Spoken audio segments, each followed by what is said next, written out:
Welcome guys in the first demo in this course, and right now I'm gonna show you how you can go from SQL injection to remote code execution step by step. It's gonna be fully practical because this is a demo, okay? So let's start.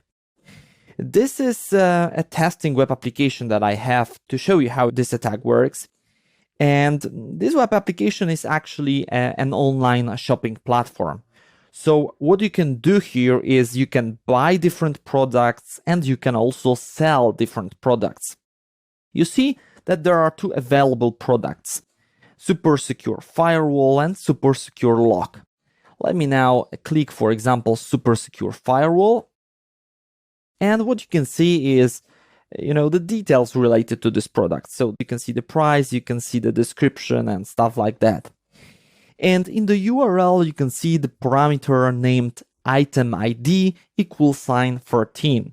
So this product is associated with ID 13, and most probably all the information related to different products is stored and processed by the database, because this is how it looks like nowadays. Okay, so first I'm gonna show you that SQL injection is possible in this web application. Because, well, in order to go from SQL injection to remote code execution, we first have to, find out whether SQL injection is possible or not. So this is our starting point. So let me do it right now. So the web application expects an integer as a value of item ID. And what I'm going to provide here as a value of item ID, I'm going to provide a special character in the context of SQL. And the exemplary special character is in the context of SQL is apostrophe. And now, why am I providing this special character? Because this is a special character in the context of SQL. And if this special character is not sanitized, then I may be able to trigger an invalid syntax error. And if something like this is possible, then it gives me an information that SQL injection is just a matter of time. Okay, that's the reason why I'm doing this stuff. So let me now hit enter. And yeah, what you can see is indeed SQL query failed. You have an error in your SQL syntax. This is very good from my point of view, from attacker's point of view, because it basically means that I am one step before, having fully working proof of concept for SQL injection. So SQL injection is possible. It's just a matter of time. Okay, so far so good. Now, let's play with the proof of concept. And for the proof of concept, I'm gonna use this into out file statement that I discussed in the previous video. So I'm gonna convince you that indeed SQL injection is possible, and I'm going to save a file on the disk as a result of a proof of concept, okay? So let's do it. Instead of an apostrophe, I'm gonna provide the following data into out file. And then in between the apostrophes, we need to specify the file. So for example, var www and test.php, okay? And now I'm gonna hit enter. What you can see on the screen is cannot fetch the data. It might be really surprising for you. What has happened? Well, this statement into out file redirects the result of the underlying SQL query to a file. And our web application expects this data because the web application wants to present this data, to us. But due to this redirection, it cannot fetch the data, and that's the reason why you see this message. So the result of the underlying SQL query has been redirected to the file. That's why the web application cannot fetch it. And that's the reason why you see this message, okay? I hope it is clear. So let me now show you that indeed the result of the underlying SQL query has been redirected to the file test.php. So I'm going to go to example.com and test PHP because this is the file where I redirected the data, right? Where I actually redirected the result of the underlying SQL query. And yeah, indeed, you see that it is true. You see the content of test.php. Super secure firewall by super secure firewall. So indeed, all the information related to this product identified by 14 has been redirected to the file or has been saved in the file, okay?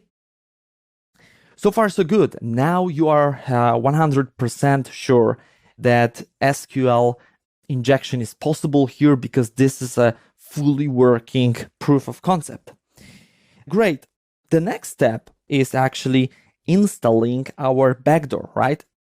Because, well, what we want to do as a result of SQL injection is we want to install a backdoor, and once the backdoor is installed, then we can launch remote code execution.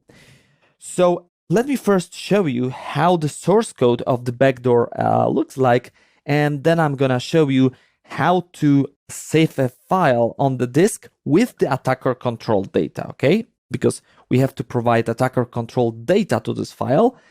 But first, let's discuss this data, this malicious data that's going to be, saved in this file.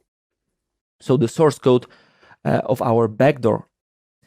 And the source code of the backdoor is really nice and really simple. The backdoor is going to read the value of CMD parameter. This is a get parameter, right?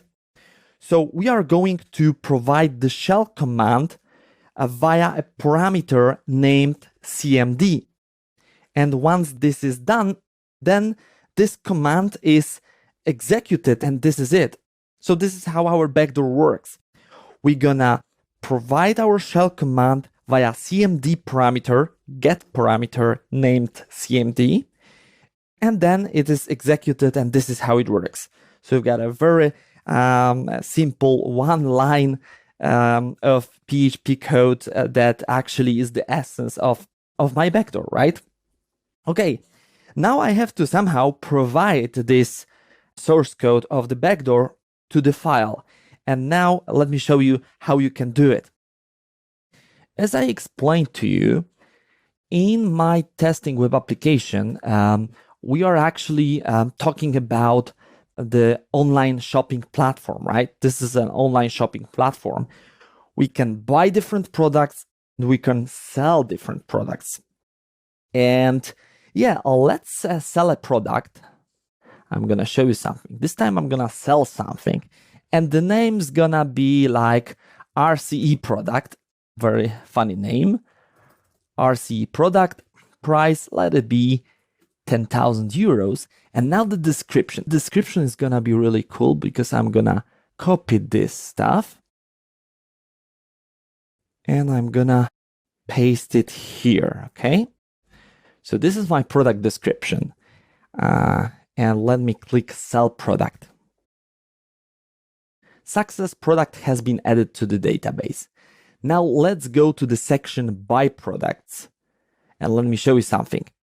We've got a product, RCE product. This is the name of the product, really funny one. And this is how it looks like. And now I believe that all the dots connect right now in your mind. What I'm going to do right now is I'm going to repeat the steps that I already presented in the demo. I'm gonna right now provide the into out file statement and save all the information related to this product to a file on the disk. And the information about this product now includes the malicious piece of code. This is actually the source code of my backdoor, okay? So this is this missing part, the attacker control data. Now I'm going to save the attacker control data in the file on the disk on my vulnerable machine, okay? So let's do it. So this time the item ID is 15 because this is a different product. And now into out file, and the name of the file var www, and this time rce.php. Why not? Let me hit enter. You again see the message cannot fetch the data, and I explained to you the reason behind this message a couple of minutes ago. Now let's go to our file rce.php. rce.php. Okay, but before I hit enter, let me remind you the source code of our backdoor. It expects the shell command in the parameter named cmd. So this is exactly what I'm going to do. So now question mark cmd, and let's the first command to be uname -a. So I'm gonna see the information about the Linux machine, about the kernel version and stuff like that. Let me hit enter. Can you see that? You can see RCE product. So this is the name of the product. And right after that, we've got the result of this command. You see Linux Kali 3.14 and stuff like that. So you see a detailed information about the Linux operating system that is on this vulnerable machine. And this is just the exemplary command that I can execute as a result of remote code execution. Right now I can provide arbitrary command here because right now my backdoor has already been installed, right? So for example, let's provide ls and just let's see the files that are out there. I can do whatever I want.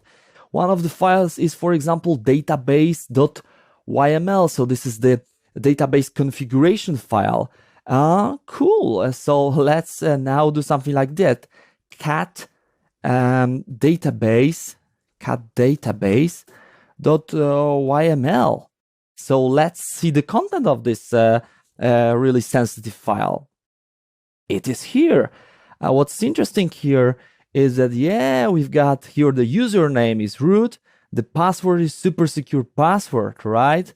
So you can do whatever you want. It's just, up to your imagination.